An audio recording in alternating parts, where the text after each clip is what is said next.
Eu quero convidá-los a abrir a Bíblia agora. Por favor, todos aqueles que têm a sua Bíblia, abram em Apocalipse capítulo 1.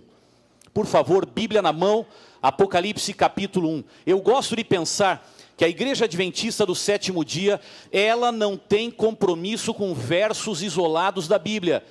Ela não é uma igreja que o pastor põe o dedo aqui e fala: hoje, deixa eu ver, eu quero pregar sobre tal tema, e por acaso as coisas acontecem. Nós não somos uma igreja que vivemos das promessas da Bíblia, nem das leis da Bíblia, nem das profecias da Bíblia. Nós vivemos de toda a Bíblia. Nós não cremos num pedaço, nós não cremos numa parte isolada, nós cremos na Bíblia completa. E vou dizer uma coisa para vocês. É tão clara essa visão de que a Igreja Adventista crê na Bíblia toda, que se você olhar para o nosso nome, e por trás do nosso nome está a nossa identidade. O nosso nome, Adventistas do Sétimo Dia. Você já parou para pensar que Adventistas vem da última página da Bíblia, e do sétimo dia vem da primeira página da Bíblia? Nós somos Adventistas do Sétimo Dia, desde a primeira até a última página da Bíblia Sagrada. E é por isso que em cada culto de adoração que nós temos, nós abrimos a Bíblia. Nós vamos à palavra de Deus. Nós não somos alimentados com uma ideia aqui e uma ideia ali. Nós não somos alimentados com o carisma de um pregador, com a fama de um outro pastor. Nós somos alimentados pela palavra do Senhor, e é ela que fala ao nosso coração. E a gente tem um carinho especial como igreja, não só por toda a Bíblia, mas especialmente pelo livro do Apocalipse. Eu já mencionei para vocês aqui, mas vale a pena repetir. A Igreja Adventista tem uma conexão muito clara com esse livro, porque ela nasceu em Apocalipse 10, a nossa identidade foi revelada em Apocalipse 12, a mensagem que recebemos para pregar está em Apocalipse 14, e a esperança que nós queremos ver realidade está em Apocalipse capítulo 21. Portanto, há uma relação que nós temos que aprofundar cada vez mais com o livro do Apocalipse. E isso tem me impressionado. A última vez que eu preguei a vocês aqui, eu falei sobre o Apocalipse. E tenho procurado falar sobre o Apocalipse várias outras vezes. Não é o único livro, não é a única mensagem, mas quem sabe nós precisamos resgatar um pouco mais da beleza desse livro da Bíblia. E Ellen White tem vários textos, mas alguns deles me impressionam. Um deles, por exemplo, no livro no livro Testemunhos para Ministros, na página 112, Ellen White diz assim: Daniel, olhem só isso aqui, Daniel e Apocalipse devem merecer atenção como nunca antes na história de nossa obra. Ouçam bem isso. Daniel, e no caso agora eu vou olhar para Apocalipse, Daniel e Apocalipse devem merecer atenção como nunca antes na história de nossa obra. Quantas vezes você tem visto alguém pregar sobre o Apocalipse? O livro é muito complicado, demora muito preparar uma mensagem sobre ele, tem que entender, ler bastante, comparar versos da Bíblia. Então vamos para mensagens mais fáceis. Quantas vezes você tem lido o Apocalipse em casa com a sua família? Vai exigir muita explicação, eu tenho medo de não saber o que dizer, e o Apocalipse vai ficando de lado. Gente, o Apocalipse tem a nossa identidade. O Apocalipse é o livro com a mensagem para esse tempo. E quando a gente fala do Apocalipse, alguns logo têm medo ou se apavoram por causa do conteúdo. E eu digo a você, não há razão para se apavorar, para ter medo ou para ter preconceito do Apocalipse. A palavra Apocalipse, você sabe, significa revelação. E se você vai para a palavra grega original, ela não apenas significa revelação, ela significa mais. Ela usa uma expressão que poderia ser tratada como tirar o véu. É alguma coisinha que está ali meio obscura, mas que o Apocalipse vai clarear para você. Tirar o véu. E é por isso que Ellen White, ela fala que há uma relação muito grande entre Daniel e Apocalipse. Porque Daniel também tira o véu do futuro, da mesma forma que acontece com o livro do Apocalipse. E ela chega a dizer assim no livro Atos dos Apóstolos, 585, Daniel é um complemento do livro do Apocalipse. Portanto, quem estuda um, estuda outro. E os dois são os livros que deveriam abrir os nossos olhos nesse momento da história. Tem gente que se apavora, mas sabe qual deveria ser o sentimento da gente ao abrir a Bíblia no livro do Apocalipse? Sabe qual deveria ser? Alegria. Alegria. Olha o capítulo 1, você tem a Bíblia aberta em Apocalipse. Olha o capítulo 1 e o verso 3. O que está escrito aí na sua Bíblia com respeito àqueles que leem esse livro? O que está escrito aí com respeito àqueles que estudam a profecia que é apresentada nesse livro? A Bíblia diz assim, me ajudem aí, bem-aventurados aqueles que leem e aqueles que ouvem as palavras da profecia e guardam as coisas nela escritas, porque o tempo está próximo. A Bíblia está dizendo o quê? Quem lê o Apocalipse não devia ser medroso, não devia ser preconceituoso, não deveria temer as revelações que estão ali. Quem estuda o Apocalipse deveria ser feliz, bem-aventurado é feliz. E sabem que eu tenho uma alegria especial no Apocalipse, e acho que você também tem. O livro do Apocalipse, dizem quase todos os analistas da Bíblia, o livro do Apocalipse é um livro onde se encontram e se cumprem todos os livros da Bíblia. Já tinha parado para pensar nisso? Repito, o livro do Apocalipse é o livro bíblico onde se encontram e se cumprem todos os livros da Bíblia. Se você parar para dar uma olhada no Apocalipse, o Apocalipse cita 28 dos 39 livros do Antigo Testamento. Portanto, o Antigo Testamento se encontra no Apocalipse. E o Apocalipse nos manda uma mensagem: acabe com esse preconceito de que o Antigo Testamento é apenas fonte histórica. Não, o Antigo Testamento é bíblico, o Antigo Testamento é doutrinário, o Antigo Testamento é normativo, o Antigo Testamento é palavra de Deus. É por isso que o Apocalipse cita 28 dos 39 livros do Antigo Testamento.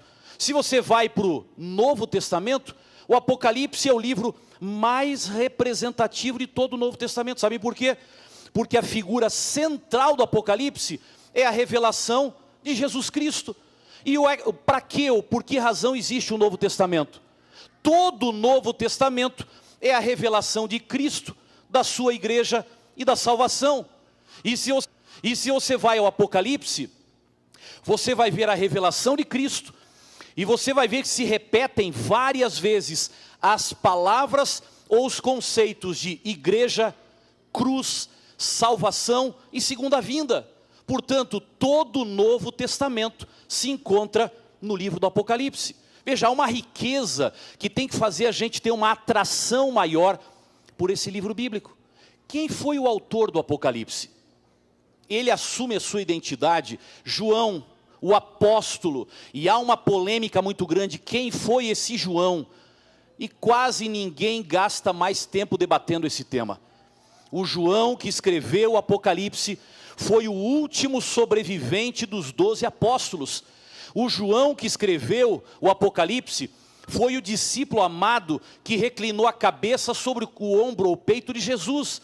O autor do Apocalipse foi aquele que viu a transfiguração. O autor do Apocalipse foi o único que viveu mais tempo entre os 12 apóstolos de Jesus. Não sei se você já parou para pensar nisso. João foi o único apóstolo de Cristo que viu a destruição de Jerusalém. João foi o único apóstolo de Cristo que viu a destruição do templo e que fugiu de Jerusalém para continuar vivo. Os demais ouviram falar da destruição do templo, mas morreram antes.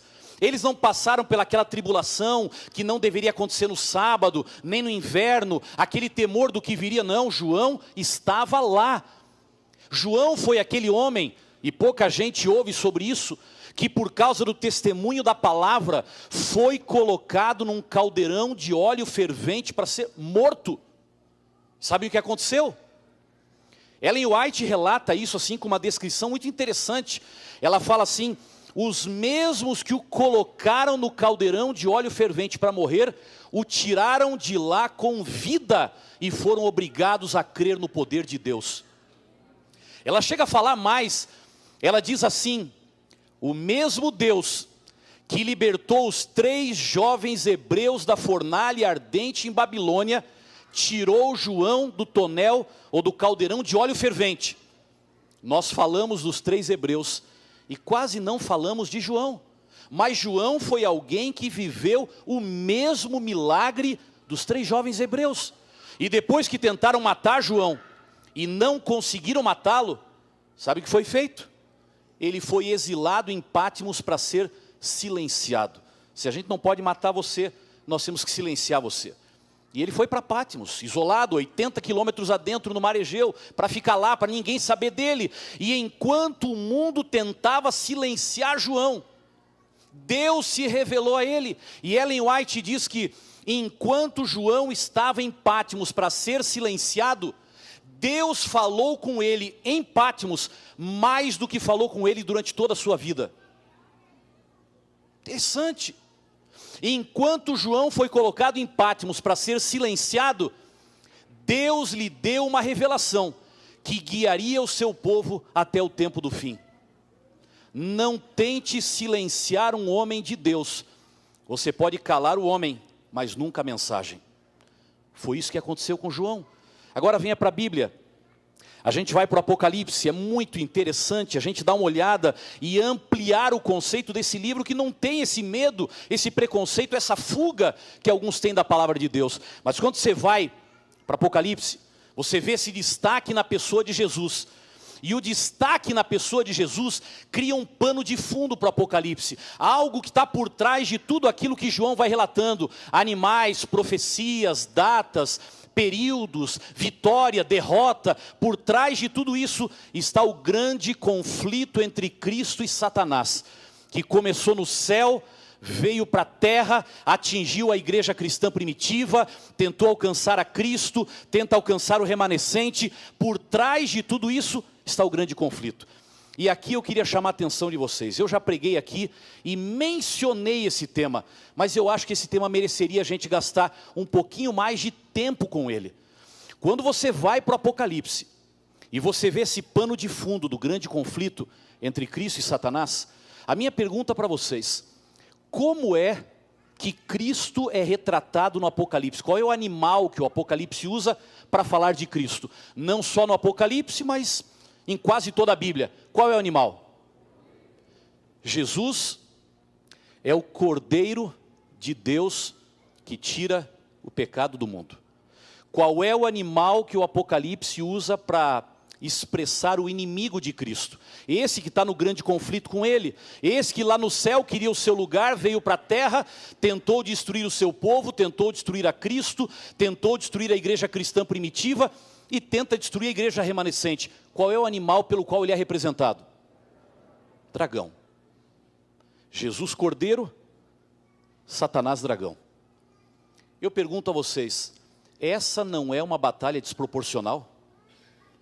É ou não é? Ponha um cordeiro para lutar com um dragão, quem ganha? Quem ganha? Você está com medo de falar? Eu estou perguntando humanamente falando. Pegue 2 animais, ponha um na frente do outro, cordeiro de um lado, dragão do outro, quem ganha a batalha? Dragão. Ora, o Apocalipse está pintando um quadro para nós de uma batalha desproporcional. Jesus é um animal perdedor e o inimigo é um monstro ganhador. É uma batalha desproporcional. Agora, sabem qual é a minha alegria? É quando eu vou para a Bíblia e descubro que dragão versus cordeiro não é a única batalha desproporcional que tem na Bíblia. Vá lá para a sua Bíblia, eu não vou ler agora, mas você conhece várias dessas histórias. Quando Davi e Golias ficaram frente a frente, era ou não era uma batalha desproporcional? Era. Quando Elias ficou na frente dos profetas de Baal, era ou não era uma batalha desproporcional?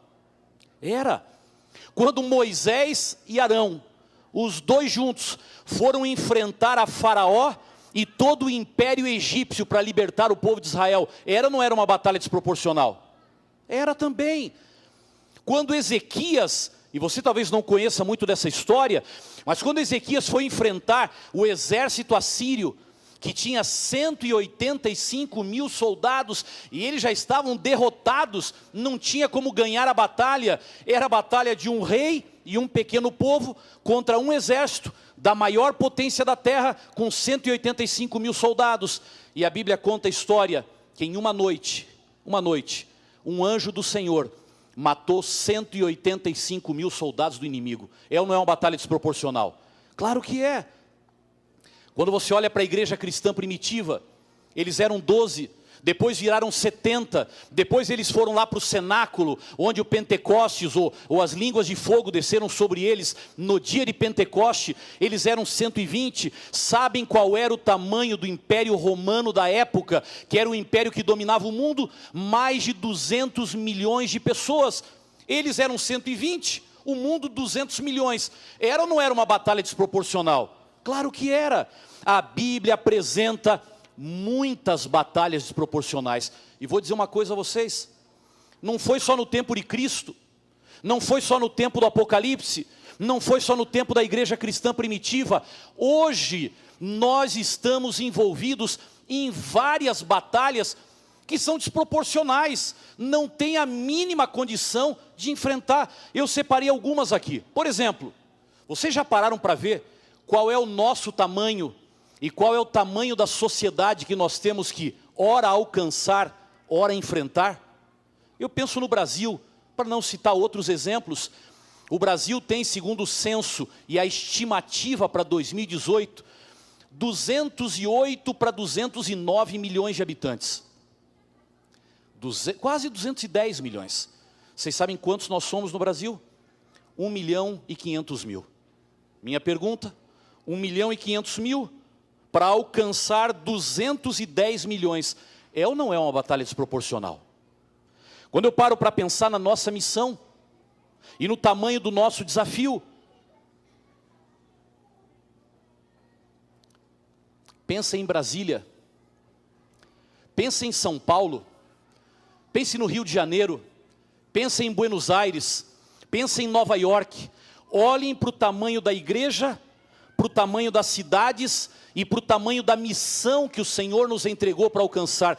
É ou não é uma batalha desproporcional? Quando eu paro para pensar na nossa cultura social, e quando eu paro para pensar nos nossos princípios, eu chego à conclusão de que essa é outra batalha desproporcional. Fale por aí sobre o sábado e experimente dizer no seu trabalho que você não vai aceitar uma promoção porque você é fiel ao dia de sábado e não vai transgredir esse dia por razão nenhuma. Você vira um cordeiro na frente de um dragão. Experimente se levantar até dentro de algumas igrejas, ou experimente se levantar aí fora onde você trabalha, onde você estuda, para dizer que você crê no que a Bíblia ensina sobre família e sexualidade. Levante-se para dizer que você crê num casamento entre homem e mulher, até que a morte os separe, como ensina a Bíblia. É briga de dragão contra cordeiro. Parece que você não tem a mínima chance sequer de defender essas ideias. Levante-se na sua universidade para dizer que você crê em Gênesis capítulo 1. Não como uma teoria, mas como um relato. Teoria é um fato que foi analisado, estudado e conceitualmente é descrito. Relato é um fato que aconteceu e está descrito.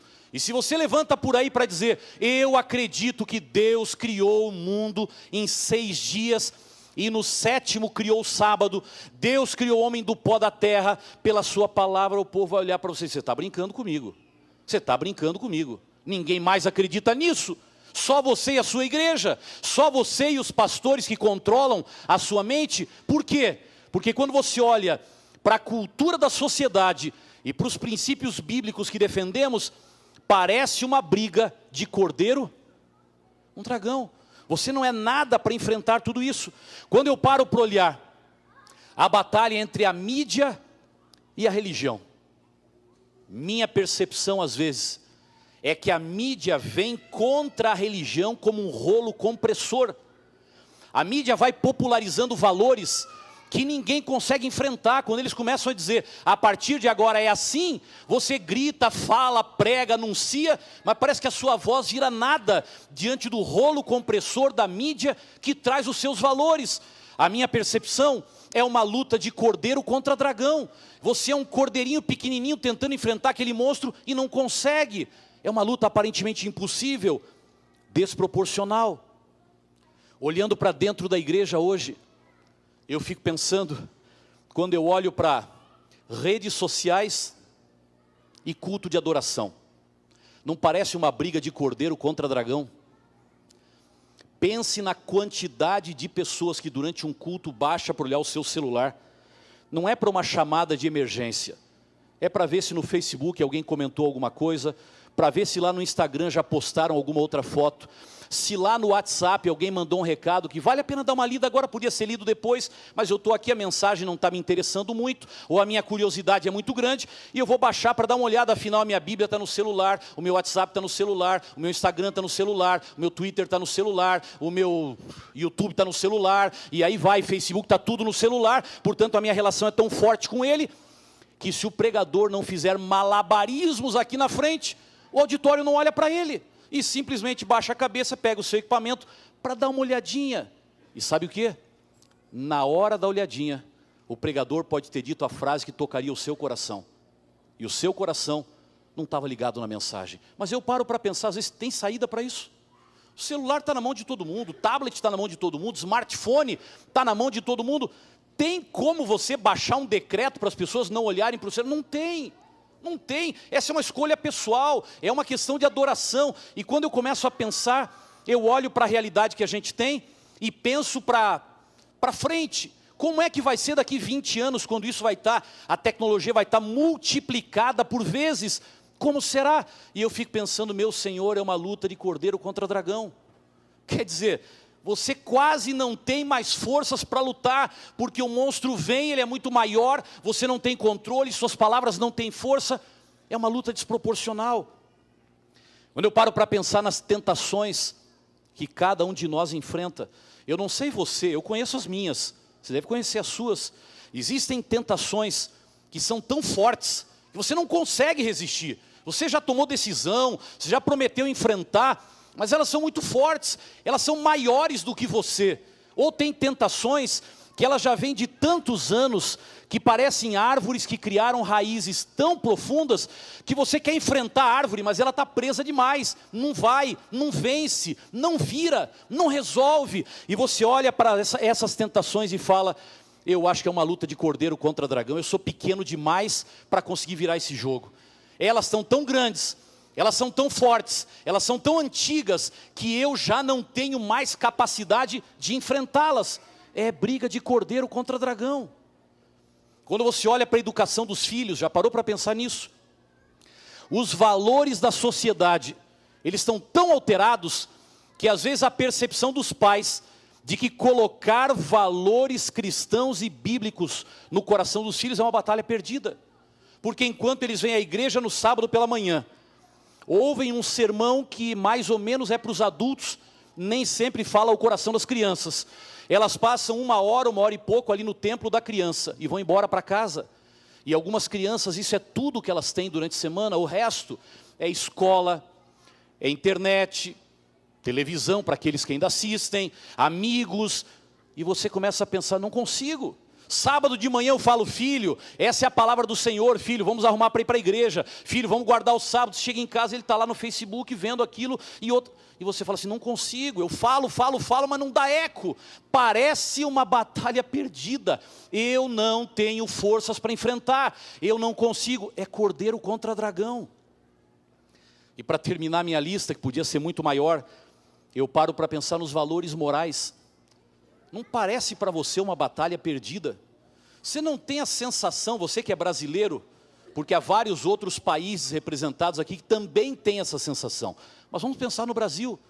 Não passa para você a impressão de que a corrupção tomou conta do país? E você não acha ninguém, ou praticamente ninguém, que tem mãos limpas para você dizer, olha, esse aqui eu ponho a mão no fogo por ele. Esse aqui eu ponho a mão no fogo. Se é uma pessoa que não se vende, não se compra, em portas abertas tem uma postura e em portas fechadas tem a mesma postura, com câmeras ligadas ou gravadores ligados ou desligados, ele tem a mesma postura. Eu ponho a mão no fogo por essa pessoa. Quantos você teria para dizer isso? Não há a sensação de que parece que os valores morais desmoronaram e você não consegue confiar em mais ninguém, que é uma batalha de cordeiro contra dragão, está vencida, está perdida, é desproporcional. Amigos, irmãos, há várias e várias e várias batalhas de cordeiro contra dragão, na Bíblia, na história, na nossa vida. Às vezes o dragão pode ser Satanás, e é uma luta do bem contra o mal. Outras vezes, dragão pode ser alguma coisa que é maior do que você. Não estou chamando de Satanás nem de inimigo, mas é algo que você não é capaz de enfrentar. É muito maior, muito mais forte, muito mais poderoso, muito mais inteligente, muito mais capaz. Você olha e fala, eu não sou nada, eu não consigo, não dá para enfrentar. Eu quero terminar lhe dando a mais linda notícia que existe no livro do Apocalipse.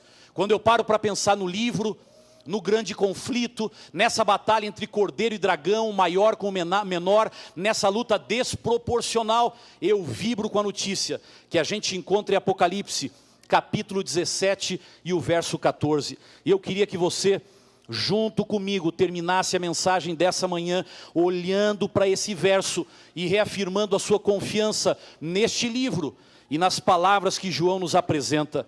A luta é de um cordeiro contra um dragão, do mal contra o bem, do maior contra o menor. A luta é desproporcional, mas olha o que está escrito aqui, Apocalipse 17 e o verso 14, diz assim, pelejarão eles contra o cordeiro, e o que é que está escrito aqui? E o cordeiro os vencerá, porque ele é o quê? Senhor dos senhores e Rei dos reis. E aí vem a parte mais bonita, e vencerão também, quem? Também os chamados eleitos e fiéis, que se acham com ele. Gente, a luta que a Bíblia apresenta é desproporcional, mas a mesma Bíblia que apresenta a luta desproporcional, também fala que a vitória será desproporcional. O cordeiro vencerá. Só na Bíblia, o menor vencerá o maior, ou o aparentemente menor vencerá aquele que acha que é o maior. E a Bíblia é clara, o cordeiro os vencerá, porque ele não é apenas um cordeiro, ele é Rei dos reis e Senhor dos senhores. E a minha alegria é essa, a vitória não é só de Cristo, a vitória não é só do cordeiro, a vitória não é só do aparentemente menor, a vitória não é só do indefeso, a vitória não é só daquele que não sabe mais como lutar, a vitória é de todos aqueles que estiverem aliados ao cordeiro nessa batalha.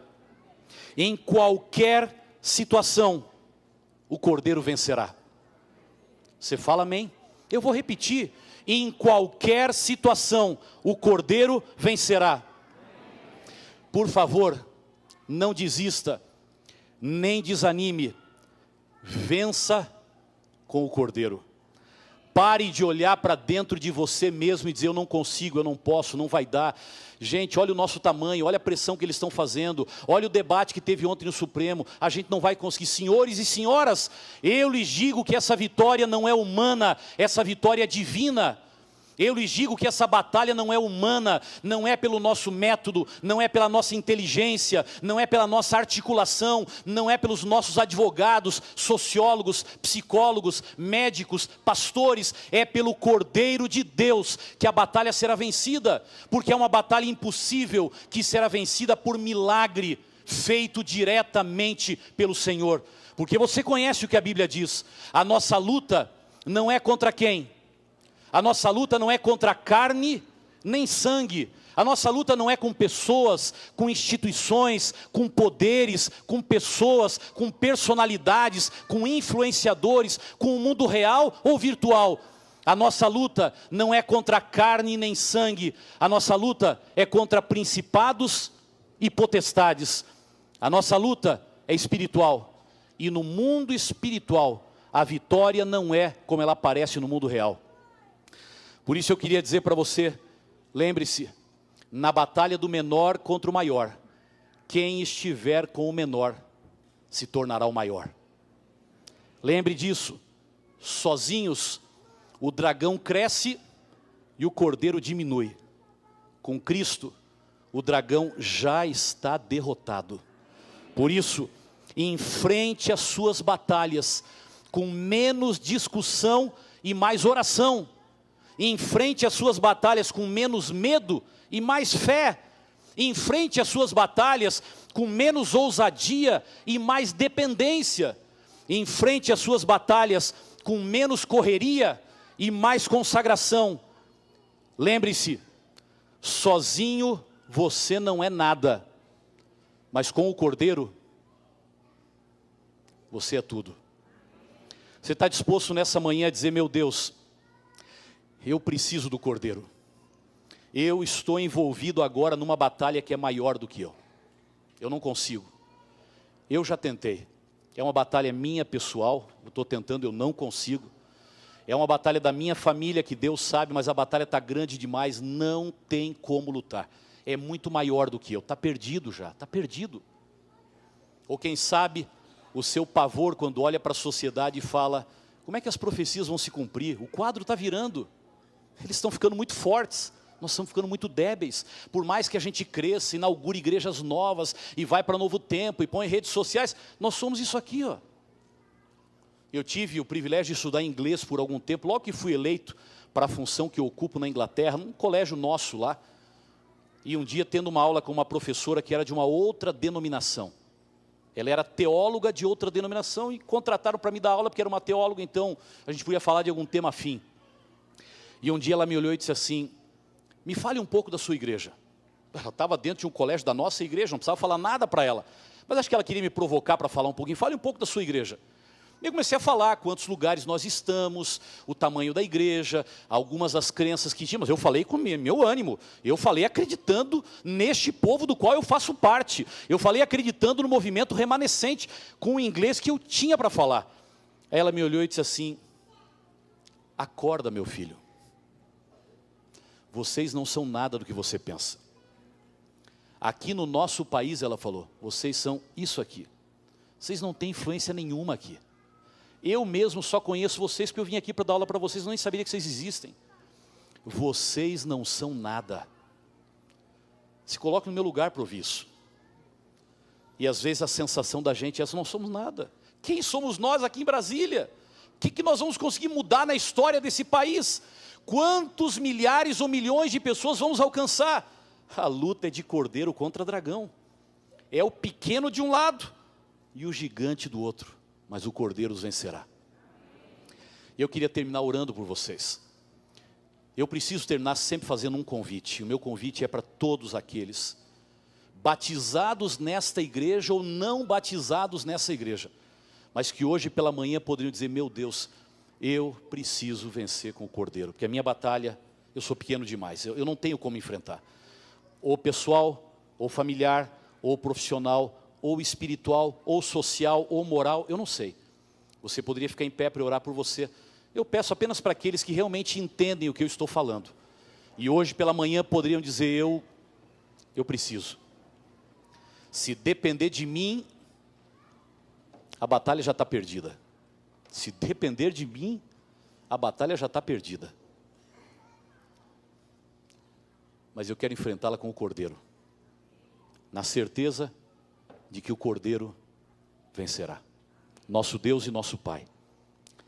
Aqui está o teu povo, filhos a quem o Senhor ama e filhos que o Senhor convidou para virem à igreja nessa manhã de sábado. Filhos que andam com o Senhor no sábado e permanecem com o Senhor durante toda a semana, porque a vida de cada um pertence ao Senhor. Filhos que estão metidos numa sociedade, ou envolvidos numa família, num trabalho, eu não sei, onde enfrentam uma luta parecida com a luta do cordeiro e do dragão. Uma luta que parece longa demais, já deveria ter terminado, Senhor, mas não terminou ainda. Uma luta onde o certo é o menor, mas o errado é o maior, e parece que não vai ser possível vencer. Eu clamo a Ti, Senhor, porque ao terminar essa mensagem, eu pedi aos membros da igreja para se levantarem, e eu não conheço a vida de nenhum deles, mas o Senhor conhece. Se há pessoas que se levantaram aqui, é porque o Cordeiro tem que vencer o dragão em muitas vidas. O Senhor sabe que o dragão está vencendo algumas batalhas espirituais aqui dentro. Por favor, que o Cordeiro de Deus se levante e vença essas batalhas. Há famílias aqui, Pai, que estão desesperadas, porque os pais se sentem cada vez mais engolidos pelos desafios que vivem em casa. Que o Cordeiro se levante e vença essas batalhas. O desafio da nossa missão, da sociedade, do trabalho, todo ele, Pai, é grande demais. Mas na reta final dessa história, nós não queremos depender das nossas estratégias. Nós vamos usá-las, mas não vamos depender delas. Nós não queremos depender de líderes carismáticos ou preparados. Nós não queremos depender apenas das profecias. Tudo isso é importante para nós, mas nós queremos depender do Cordeiro.